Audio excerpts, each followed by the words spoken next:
Welcome back, everybody. So we've kind of defined irrational and rational. We've talked about the beliefs that are involved. There are 4 beliefs in the irrational side, 4 beliefs in the rational side.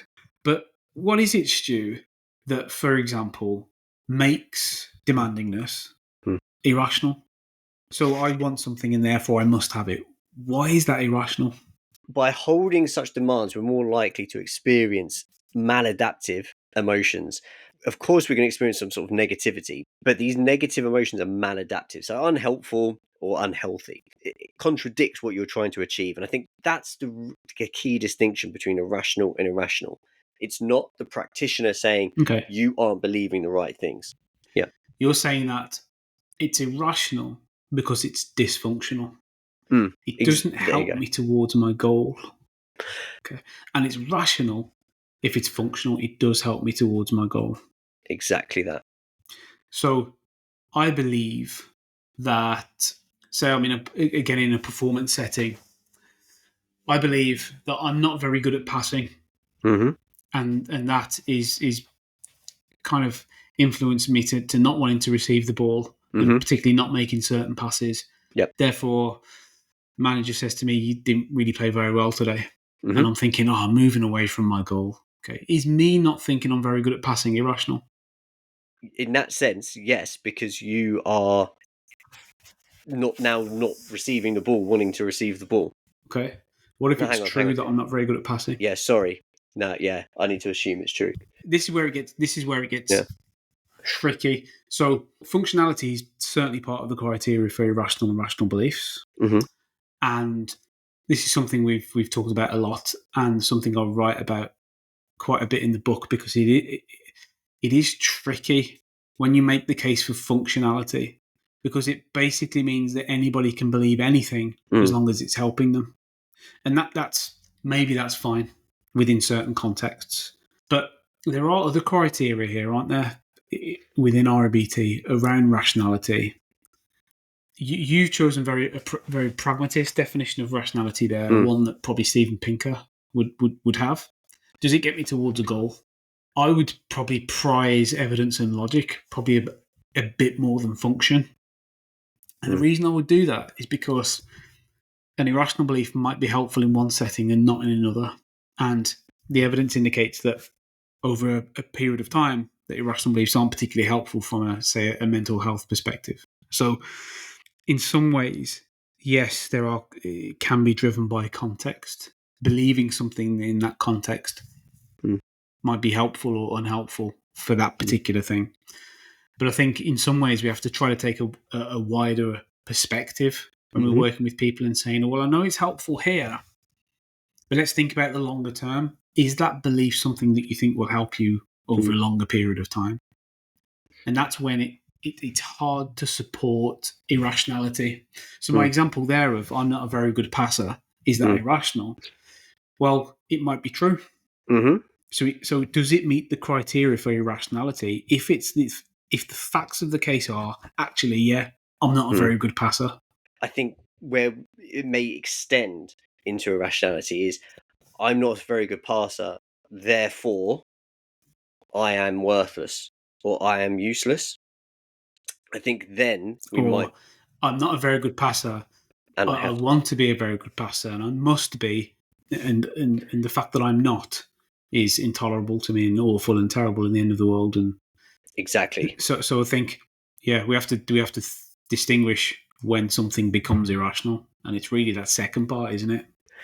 This is where I think it's like you mentioned previously.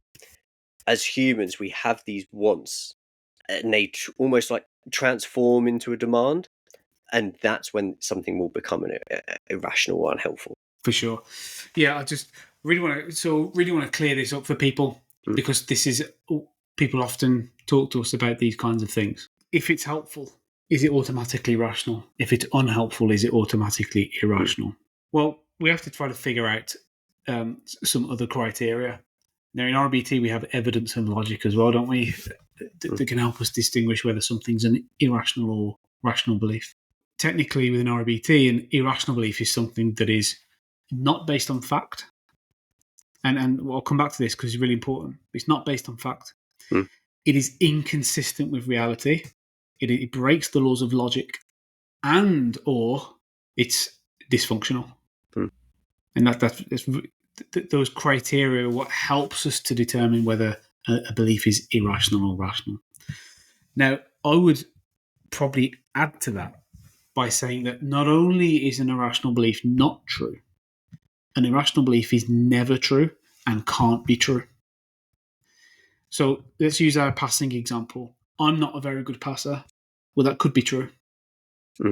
So it fails at that first criteria. It can't be irrational because it could be true. Maybe it's not true, and many psychologists would work with the athlete to try to change some of that, to say, well, let's look at the evidence. Maybe you are a good passer. Maybe you're just seeing yourself negatively. REBT doesn't intervene at that point. REBT says, well, I don't know whether that's true or not. It could be true. When we go to the next level of, I'm not a very good passer, and therefore it's the end of the world, and it's intolerable. Okay, now you've breached into an area that it can't be true. It cannot be true that this is intolerable because we're having this conversation about this event. If you weren't able to tolerate it, you would have disintegrated into dust, and we wouldn't be talking about those passes that you made. It can't be the end of the world because, again, your continued existence disproves that it's the end of the world. You're kind of making sure that whatever you challenge is the thing that can't be true and that breaks the laws of logic. That's not how the world works, that you mess up and the world ends, or that you mess up and you crumble into dust.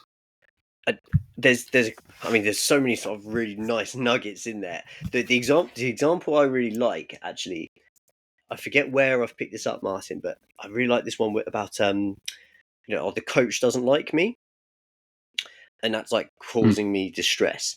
Is that an irrational belief? And there you mentioned, well, it can never be true. Well, therefore, that because that could be true. Maybe the coach doesn't like you, so therefore that belief isn't necessarily irrational. Well, it's not irrational because it's a possibility.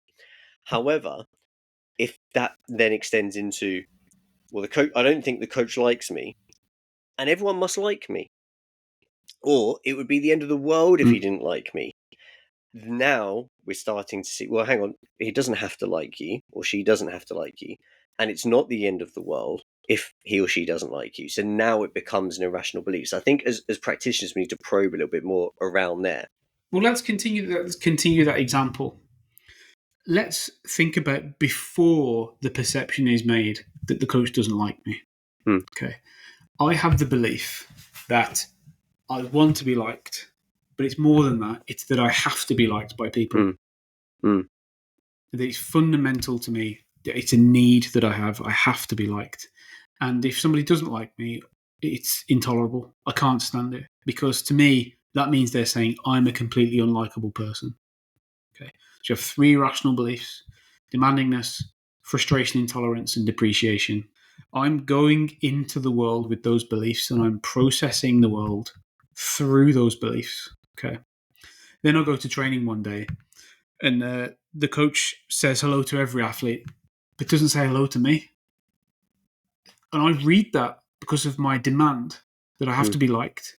I read that the coach doesn't like me. The coach doesn't like me anymore. So that becomes my A. My A becomes my coach doesn't like me. My belief has biased my attention towards that stimulus, but regardless, I now think that the coach doesn't like me. Okay. So I bring this to you as the practitioner. My coach doesn't like me. Now, you have a choice to make as a practitioner. You could either say, well, where's your evidence that the coach doesn't like you? And you would tell me all these things, you'd say, oh, well, they looked at me in this way and they didn't do that, and I sensed something in the room when I was interacting with the coach. You can think of all these things that could or couldn't be true, or could or couldn't have happened. You're now in an area. I don't know what the exit of the area is.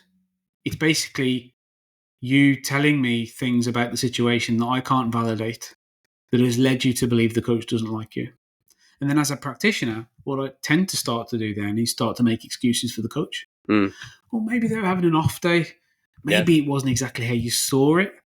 Maybe maybe they just missed you. Maybe they didn't see. I'm starting to make excuses for the coach. I'm starting to make excuses for the situation. I'm starting to say things that might not be true. It seems to me to be a far better line of inquiry to say, okay, let's assume that's true. What is it about the coach not liking you? Look, I'll pay you the respect that you deserve, and I'll believe what you're telling me. I believe you when you say the coach doesn't like you. Okay. What is it about that that's so bad? What is it about that transgresses something you think about the world? And then the athlete might say, well, okay, it's just, I just find it intolerable. I just can't stand. I'm starting to get to areas that can't be true then. Yeah. Well, the coach has to like me. People have to like me. Okay, well, is that true, though? Is that true that people have to like you? Is that how the world works? Then you start to orient the conversation towards B, towards the bit that we can work with and can change. I can't change the A. The situation has happened, will likely happen again. What can I do as a practitioner to change the A?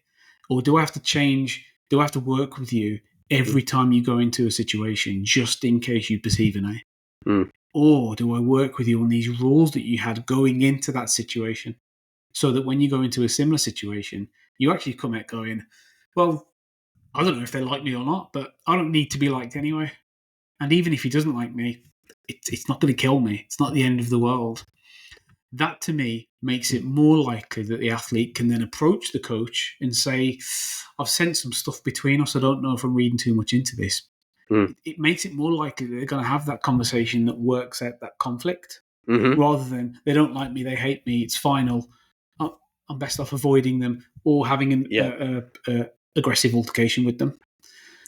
So you're working with B because it gives you better... It's more adaptive. It gives you more adaptive behaviours. It gives you an emotion that you might still be hurt that the coach doesn't seem to like you, but at least it's functional. Okay, so what do I do with it? How do I address this? That, to me, is going to come better from a place of rationality rather than irrationality. And that process that you just mentioned there is really critical to REBT and the process I've seen, and in particular that term like critical adversity. By you probing that individual about the coach, not liking and assuming it's true. Okay, so what's the problem with that? Like you mentioned, sooner or later, those demands and those shoulds and those very rigid beliefs kind of emerge, and that's the core issue. Yeah, that's the core issue. And look, you could survive. You could survive for. It's not possible to define the amount of time, but you could survive for an amount of time with those rigid beliefs, so long as the situations you face align with those beliefs. Yeah. So I have to be liked. It's my experience that everybody likes me. So it's fine because there's no adversity. I have to be liked and people like me, but you will run to ground. You will meet somebody who doesn't like you. And that's when it becomes a problem. Yep. Look, you could walk around with irrational beliefs all day, and if you never walk into an adversity that it goes against that belief, then it's fine. There's nothing to answer to because you're not facing adversity. But it just so happens the things that people structure their irrational beliefs about, it's not consistent with reality. So that means when they face reality, they are rejected, they do fail, they do fall ill, they do have difficult interactions with people. It means that their beliefs drive them into this kind of dysfunctional way of responding. Because now it's not just an inconvenience. It's not just going against something I want. This is the end of the world. This is, going against a rigid demand of mine. So now I'm in an existential crisis now, and that's it's going to drive that dysfunctional response. Versus, you win some, you lose some. Look, this is difficult to take, but I'm still here, aren't I? This is why the interconnected framework is important. The interdependent framework is important, however we want to put it, because it's not, I face an A, I believe this about the A, here's my emotion. No, it's the belief first. Here's the beliefs I have about the world. Now, when I experience an A, something that goes against those beliefs, something that goes against my goals. Now it's a problem because I have irrational beliefs. Now it becomes a problem for me emotionally. Now I'm really suffering. I'm really moving away from my goals.